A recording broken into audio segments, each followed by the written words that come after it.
আল্লাহ তাআলা রব্বুল আলামিন কোরআনুল কারীমের ভিতরে যতগুলো বিধান দিয়েছে, আল্লাহ তাআলা রব্বুল আলামিন কোরআনের ভিতরে আল্লাহ তাআলার হুকুম মানার বিধান দিয়েছে 500। কত? 500। এই 500 বিধান থেকে আমাদের দেশের জন্য এখন অন্যতম পরকীয়া প্রেম।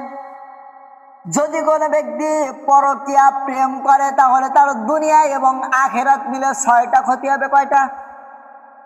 দুনিয়া এবং আখিরাত মিলে তার 6টা ক্ষতি হবে। পরকীয়া প্রেম এটা মেয়েদের দিয়ে আগে শুরু হয়, এই জন্য আল্লাহ তাআলা মেয়েদের নাম আগে দিয়েছে। আল্লাহ তাআলা কোরআনুল কারীমে মেয়েদের নাম আগে দিয়েছে, ওয়াজানিয়াতু ওয়াজানি। মেয়ে লোকের নাম আগে, কেননা জিনা বেবিচার এটা মেয়ে লোক দিয়েই আগে শুরু হয়। ভাইরা আমার, বোনেরা আমার, যারা এই কাজে লিপ্ত আছেন, আপনারা যারা এই কাজে লিপ্ত আছেন এখনই চলে আসেন। দুনিয়াতে আপনার যে 3টা ক্ষতি হবে, 1 নম্বরে আপনার এই চেহারার উজ্জ্বলতা, চেহারা থেকে নূর চলে যাবে। 2 নম্বরে অভাব আপনাকে ঘিরে ধরবে। 3 নম্বরে আপনার আয়ুষ্কাল, বয়স কমে যাবে। এটা হচ্ছে দুনিয়ায়। আখিরাতে 3টা। প্রথম নম্বরে আল্লাহ তাআলা আপনার উপরে রাগান্বিত হবেন, রেগে থাকবেন।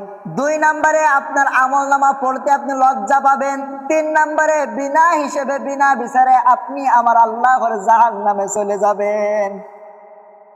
এই হাদিস শোনার পরে আপনার কি মনে হচ্ছে?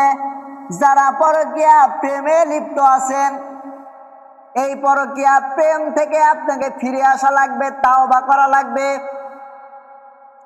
যদি আপনি তাওবা করতে পারেন তাহলে আল্লাহ তাআলার কাছে যদি ফিরে আসতে পারেন, আল্লাহ তাআলার কাছে যদি মাপ চাইতে পারেন, কিরকম তাওবা করবেন? মানুষ যেরকম গু দেখলে ঘৃণা করে ফিরে আসে, আপনাকে এই পরকীয়া প্রেম থেকে ওই রকম গুর মতো ঘৃণা করে চলে আসা লাগবে। এটার নামই হচ্ছে তাওবা। এইরকম তাওবা করা লাগবে আপনাকে।